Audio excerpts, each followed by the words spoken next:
We're two friends who aren't afraid to speak our minds, share our stories, and maybe even get a little messy along the way. So grab a drink, get comfy, and let's get scrappy. We're going to tackle topics that matter, share our opinions, and have some fun doing it. Real talk, no apologies, unleashing our inner scrappy. This is Two Scrappy Chicks. Okay.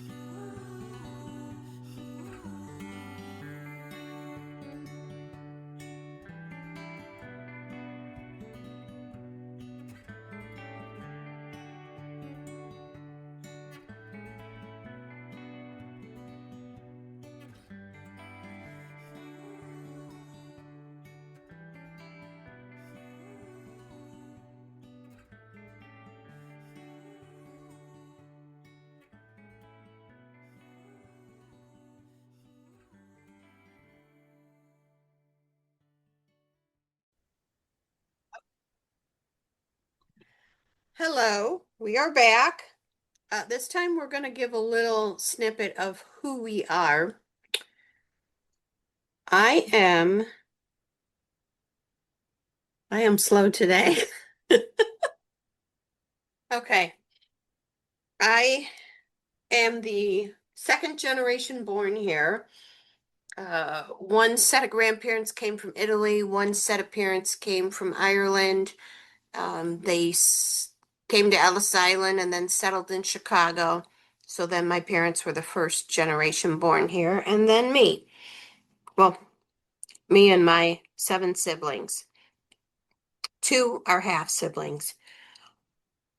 And we settled in a suburb outside of Chicago, Des Plaines. Grew up there, lived in 2 houses. And then when I left, I moved a lot. Let's see, Westmont, Wilmington, Braidwood, Braceville, Morris, then to Minooka, then to Shanahan, back to Minooka, and back here to Morris. I would say I've been here the last 10 years, so finally stopped moving around, and I don't think that was ideal, moving as much as I did, but circumstances happened. I became a single parent, and that was rough, but I look back and I'm like proud of how far I've come. I own my own business, started with 2 customers, and now have 23 accounts that I've maintained. Let's see. What else do I like? I like pineapples, but don't get the wrong idea. The reason why I like pineapples, it means hospitality, not the other thing you people are thinking of. And when my mom passed away, people were, this is down south in Arkansas, bringing over pineapples and stuff made with pineapples and that. And I don't know, that just became the symbol to get through losing her. That was probably the worst person to lose in my life is my mom. We've lost friends at a young age, but just losing your mom just guts you. That's my dad 10 years prior to her. And I was born to older parents. They were 47 when they had me. I was what was thought my mom was going through menopause, and found out she was 5 months pregnant with me. And there was things said to me that I wondered if my dad was my dad, and I was teased that, oh, we found you on a doorstep, no one else wanted you, which is horrible to say.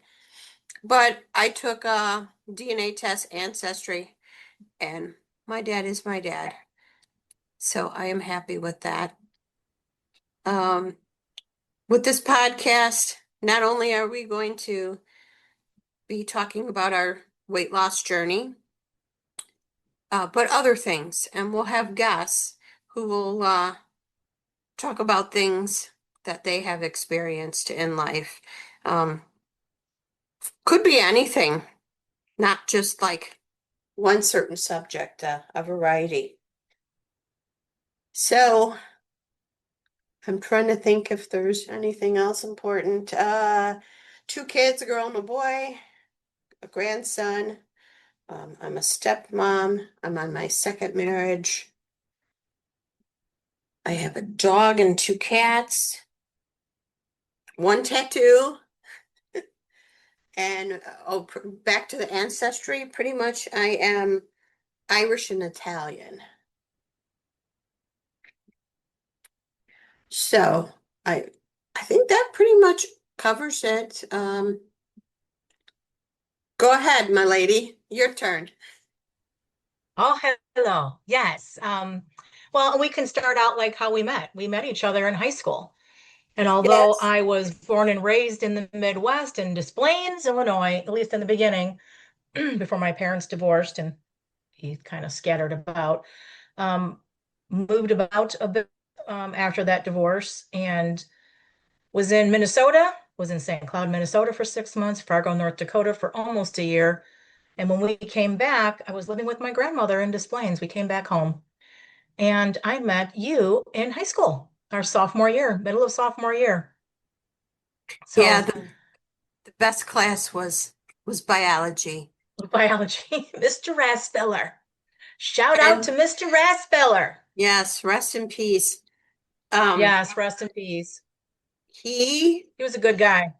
he was, and he probably wondered about the female anatomy because I know I did it to him, and I'm sure others. Why you late? And he was just the sweetest thing. He'd be like, do you have a hall pass? No, I'm sorry. I I the female thing. Oh, okay. Go ahead, sit down. It's fine. And I used it every time, and he never questioned it. So he probably really thought I had issues, and I'm sure other people use that excuse. And I'll never forget the day he But separated us. We're sitting next mm-hmm. to each other, and they're showing a film, and it was oh A my gosh, seahorse? seahorse and a starfish, right? Yes. Okay. And I don't even know what we were watching or what that was supposed to be about. To this day, I have no idea. I don't know, maybe it was like a underwater thing, how things live and produce underwater. Maybe. I don't know. But the That's all I remember seahorse, of the whole thing because it was so funny. yeah, because the seahorse was kind of like bouncing on the star. And wasn't it you that said, "Oh, come on, let me in"? Yeah. And then we were off to the races, and he's like, "Okay, you two, you over there, move me." He let you stay where you were. He moved me. Yeah. Favoritism. His when we go over quizzes, he would, read the answer and he would go A apple, B boy, C cat, D dog. And it was just funny how he said it. And I passed the class. How about you? Yeah, I did actually. By my teeth, but I did. Yeah, biology and math were not my strongest. And when it came to English, I did not like when you had to go up in front of the class and do a presentation. And I remember sophomore year, that teacher was like telling my parents, I'm gonna fail her if she doesn't do it. And my parents like, you gotta do it. And I was a shy kid. When it came to school, I was shy.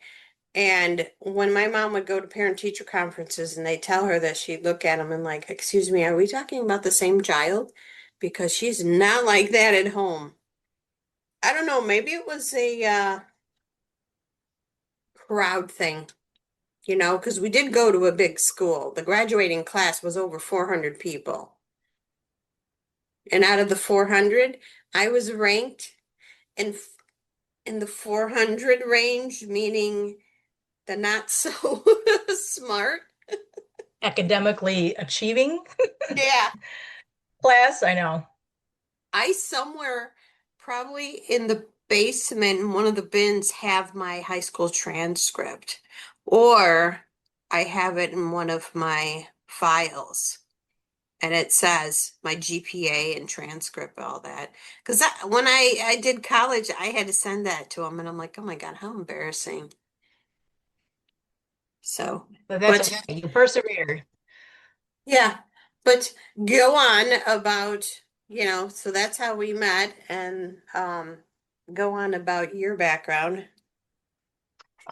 Third generation, Rome Sicilian, French, Irish, and then thanks to a whole host of other in there. And parentage, didn't realize it at the time, but parentage was not fully disclosed to me. That's a topic for an entirely different day. But I was married young, right out of high school, and pretty succinctly, got married, had 2 kids, and that was not a good relationship. He was an alcoholic and was abusive. So I left that relationship within 3 to 4 years and kind of bounced around a little bit after that, living with my mom for a short time and kind of going from there. Then I met my other 2 children's father, and that was our abusive relationship. And that's again another conversation for another time. And I really Yes. struggled because I didn't have family support. I was a single mom. I just away from these very abusive and just kept me and my kids in a very poverty-stricken situation. And we were just that wasn't how I was raised, and that wasn't how I wanted to raise my children. So I strived, educated myself, worked to care for the kids by myself. Struggled with homelessness for about 8 years, so we did bounce around quite a bit. Like you said, it was not ideal, but really didn't have a choice. We had to go where we were able to live, which was, like I said, it was very difficult. And also dealing, I still had health issues, and I talk about weight loss. However, when we talk about weight loss, that's really not the real problem. It's the underlying issues, both physically and emotionally. And it's kind of interesting how the systems are set up to keep you focused on the weight and not on the things that are making you unwell. But again, conversations for another day. So I have, my kids now are grown. They have children of their own. I have 3 girls and 1 boy, and I have grandchildren. And I had to be scrappy. I had to keep fighting, keep striving, keep moving forward, regardless of the situation. And sometimes the situation was pretty dire. And I worked my way up because I just refused to accept that that was just going to be my lot in life, just to constantly struggle and not know where you were going to live the next year, how you're going to afford groceries, et cetera, et cetera. That just wasn't, I'm just not built like that. And my adult children, I think because of those rough years, especially my 2 older ones, have an issue with me. And I think it's pretty sad to say it's kind of an epidemic proportion that there's a lot of adult child estrangement from the Gen X population. And I feel like the Gen X population, I feel like we worked the hardest to do what we could for our children. And society has completely just enabled a very entitled, self-centered society where they don't want you to be focused on your family. They want you to be focused on yourself. And basically, your parents and grandparents and siblings are disposable. They don't matter. As long as you do what you want to do and you're happy, that's all that matters, which is very sad and tragic, in my opinion, because I grew up with a lot of extended family around me, and it was Like I was very close to my grandmother. And those are probably some of the fondest, most cherished, dearest memories that I have. And I'm sad that my grandchildren, because um, they really weren't allowed to be around me, wasn't really allowed to have a relationship with them, that they missed out on that, and so did I. And on the same token, again, I'm going to bring up the word scrappy. I'm persevering. I'm moving on and moving forward. And people can take that as they will because everyone has to make their decisions. And I think you and I have had to make some pretty decisions along the way. And we're at a new chapter in our lives. And I felt like, and I think you felt this way too. It's time for us to, and it's such a welcoming environment now for us to be able to talk about these things where our parents, our grandparents really didn't talk to us about the things that we would be encountering, especially as we get older. And, you know, when our in our middle age and our children are adults now, and navigating that atmosphere or that environment and still maintaining your sense of self. And I love my experiences. I don't have any regrets except that I wish that I had had the help and support when I really needed it from my family and didn't get it, and my kids didn't get it, and everyone paid the price for that one. So now that I'm at this age and I am pretty independent, very successful in terms of, you know, I educated myself, you could say climbed the corporate ladder, and I'm still striving for more, and I know you are too.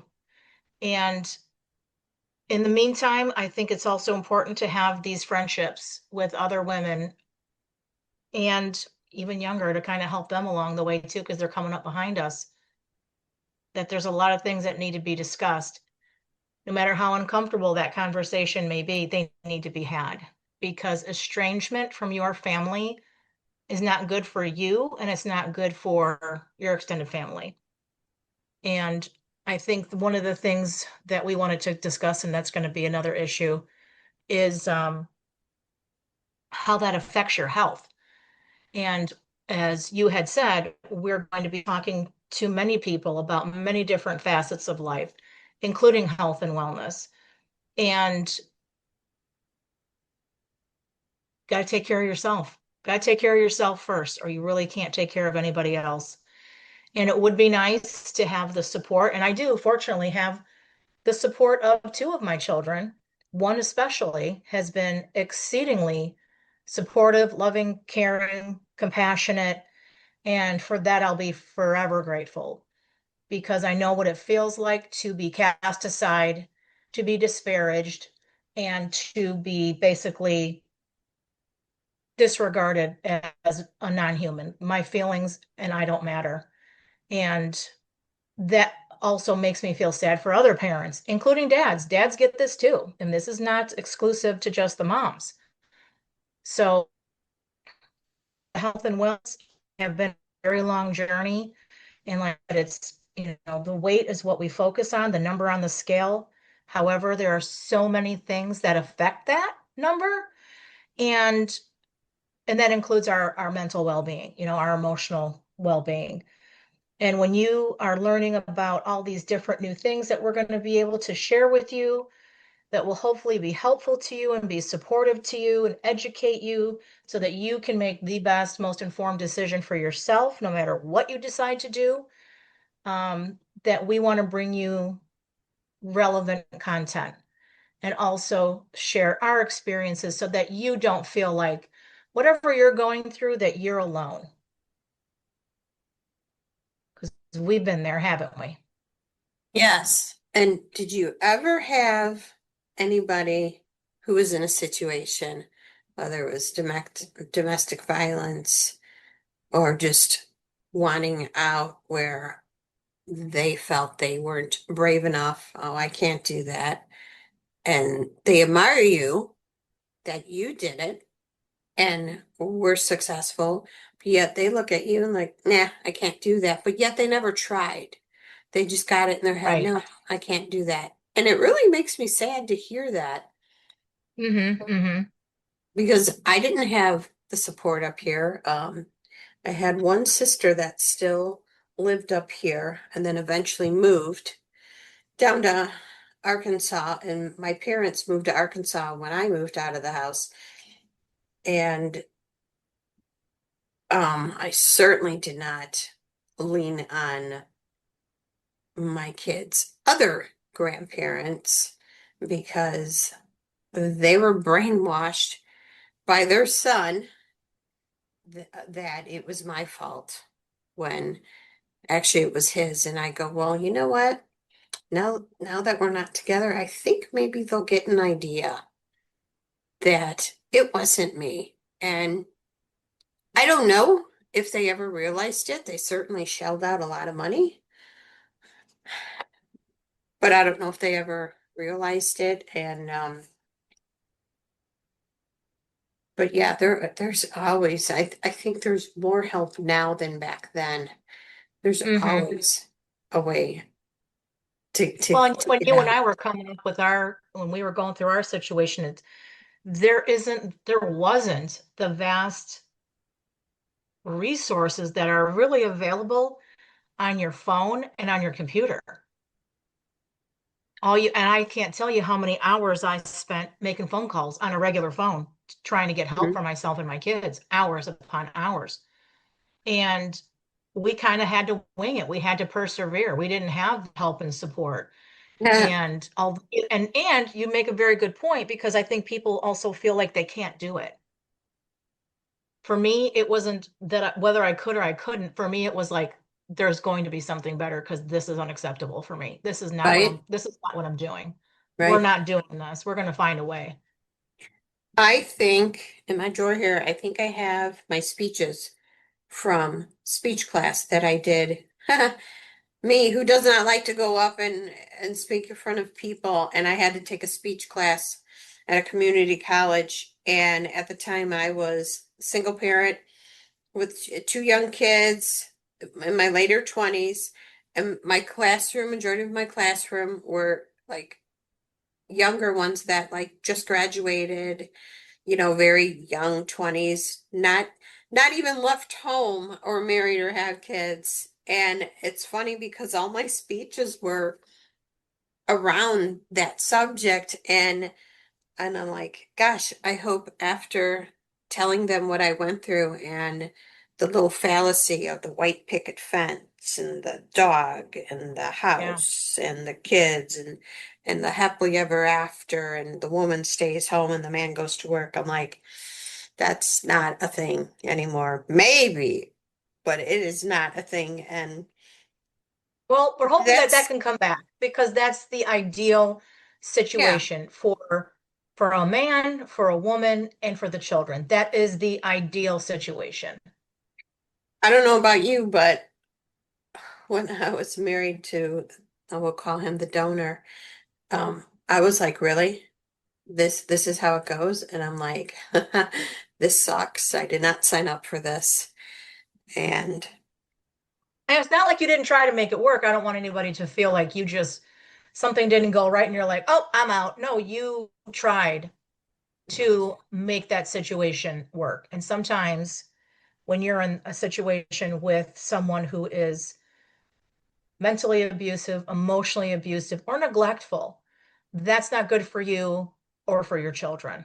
So I think that there are situations where women do need to make that call. And I'm sure it was a very difficult call.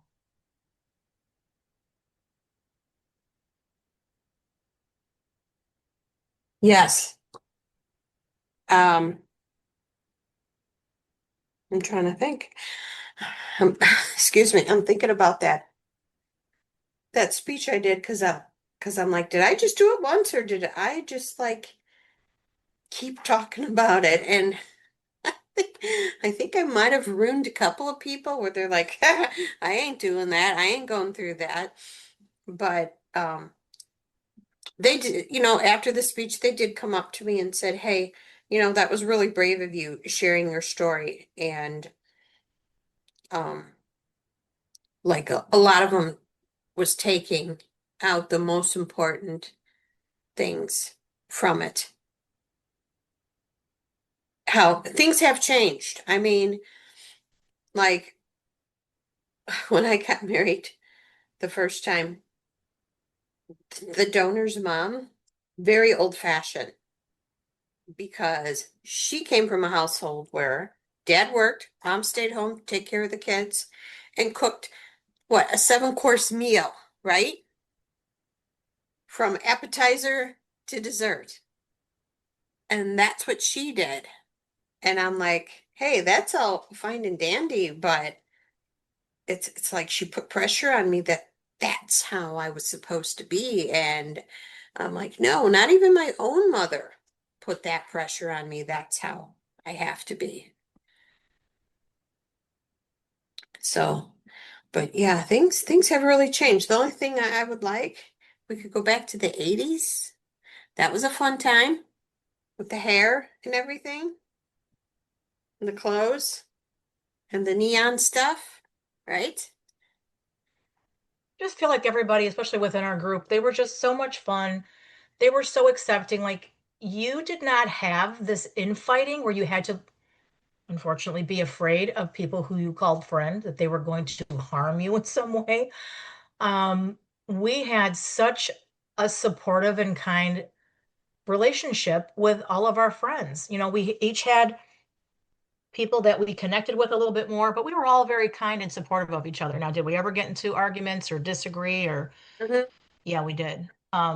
When I compare that, like you said, I'd love to go back to the 80s when you called someone friend, you could trust them. They were there for you. You were there for them. It was just such a different atmosphere to where today they have really done a number on people trying to pit them against each other. We didn't care about if you were a man or a woman or what religion you were or what nationality you were. Like, we really didn't care.